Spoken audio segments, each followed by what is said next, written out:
How to convert Word document to image? Simply select, press on the mouse left side and just copy this. Okay, now copy this to new document. Go to home section, showing it to paste. Press on special to picture, but press on OK. Okay, as you can see, now make it to picture. If you want to move, select and move anywhere, and need to save this. Okay, showing it to save as picture. Select save location,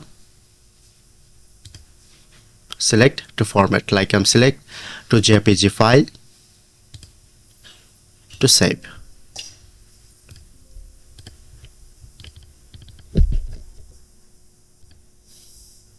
Close this and open this picture.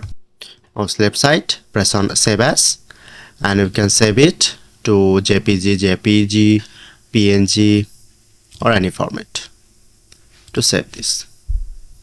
That's it.